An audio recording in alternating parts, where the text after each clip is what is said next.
Մեկ նախադասություն, մեկ անուն եւ մի քանի բառ, որոնք կարող են փոխել տարածաշրջանային հաշվարկները։ Թրամփի ուղին փաստացի նույնական է Զանգեզուրի միջանցքին։ Այս հայտարարությունն արել է ոչ թե շարքային դիվանագետ, այլ Իրանի իսլամական հեղափոխության առաջնորդի միջազգային հարցերի խորհրդականը։ Ակնհայտ է, որ հայտարարությունը կատարվել է շատ բարձր պաշտոնյայի կողմից, այն պաշտոնյայի կողմից, որի խորհուրդներով եւ մասնակցությամբ ըստ էության Իրանի իսլամական հեղափոխության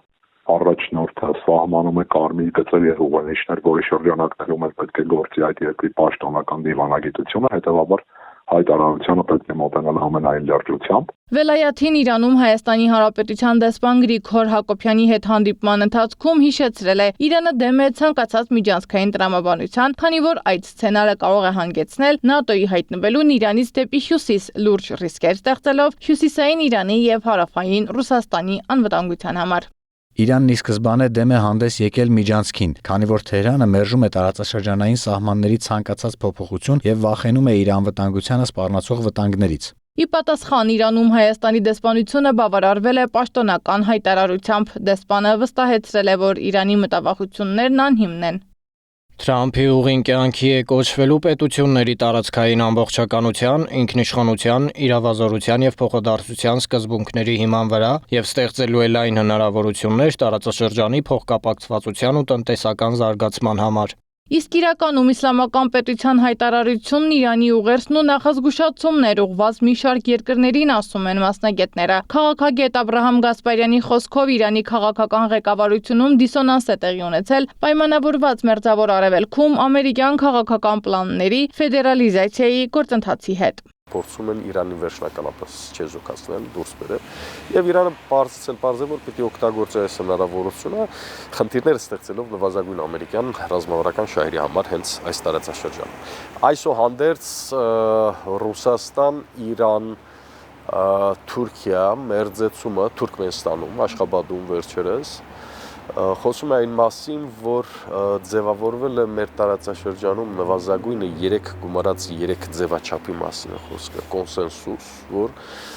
արտատարածաշրջանային խաղացողների ներգրավումը դառնալու է լուրջ խնդիր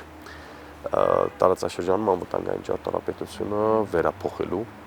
կամ վերաիմաստավորելու տեսանկյունից։ Մինչ Գասպարյանն այս փոփոխությունները վտանգավոր է համարում, ազգային ժողովի փոխնախագահ Ռուբեն Ռուբինյանը ճեպազրույցի ժամանակ ընդգծել է, որ Հայաստանը որևէ պարագայում չի կարող կյանքի կոչել նախագիծ, որը կհակասի երկրի ինքնիշխանությանը կամ տարածքային ամբողջականությանը։ Մենք մշտապես կապի մեջ ենք մեր իրանցի գործընկերների հետ եւ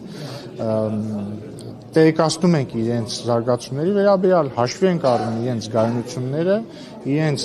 շահերը հաշվի առնված են։ Ըստ փորձագետների Իրանի այս ուղերձը հստակ ազդանշան է Իրան-Իսրայել պատերազմից հետո իսլամական պետությունը վերականգնվել է եւ պատրաստ է արձագանքել ցանկացած անվտանգային սպառնալիքի դեպքում։ Մեծ պայծառատես պետք չէ լինել հայտարարելու, ասելու, որ իրանական կողմը ամբողջ մերձավոր արևելյան տարածաշրջանով մեկ փորձում է Միացյալ Նահանգներին հեռու պահել իր սահմաններից, դիտարկելով այդ պետության ներկայությունը որպես վտանգ, ռիսկ սեփական անվտանգության համար, հետեւաբար այս համատեքստում մեր տարածաշրջանում եւս հարավային Կովկասում եւս ամերիկյան ներկայության եւ ազդեցության մեծացումը բնականաբար չի բխում իրանական կողմի շահերից։ Սա չի նշանակում, թե Իրանը դեմ է ընդհանրապես Հայաստան-Ամերիկա հարաբերություններին։ Ստեղծված իրավիճակում Իրանի հետ բարեկամական հարաբերությունները պահպանելու եւ զարգացնելու մասին մտածել է հորդորում իրանագետ Վարդան Ոսկանյանը։ Հիշեցնում է, թե Իրանը որքան կարևոր տեղ ունի Հայաստանի անվտանգային ճարտարապետության մեջ։ Խոսքը վերաբերում է հատկապես հարավային Հայաստանի անվտանգությանը եւ այս իմաստով որևէ կնճիռ, որևէ խոչընդոտ, որևէ մտահոգություն չեմ կարծում, թե պետք է մնա իրանական կողմի հետ, ուստի ջանքերը պետք է կրկնապատկել, եռապատկել եւ լուծել արկա մտահոգությունները, փառատել դրանք։ Թրամփի ուղի կոչվող նախագիծը Իրանին հրամցնել որպես բացառապես տնտեսական նախագիծ Հայաստանի մոտ չի ստացվելու։ Գասպարյանը վստահեցնում է, Իրանում լավ գիտեն, թե ինչ է այդ նախագիծը։ Իրանում շատ լավ հասկանում են, որ սա ոչ թե տնտեսական նախագիծ է, սա տարածաշրջանի էթնոգրաֆիկ, ժողովրդագրական, գեոքաղաքական, տնտեսական, էներգետիկ եւ անվտանգային դիմագիծը փոխելուն ուղղված առաջիկա 30 տարվա մասին է խոսքը, մեգա նախագիծ է, որի ընդամենը 42 կիլոմետրանոց հատվածն է կոչվում Զանգեզուրի միջանցքը։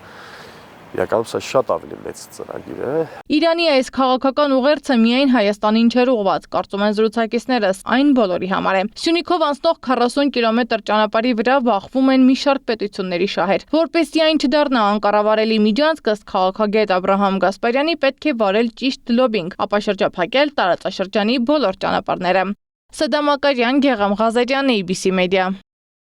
Բաժանորդագրվեք YouTube-ի մեր ալիքին, հետևեք մեզ Facebook-ում, Instagram-ում, Telegram-ում, WhatsApp-ում եւ TikTok-ում կամ այցելեք պաշտոնական մեր կայքի 3w abcmedia.am։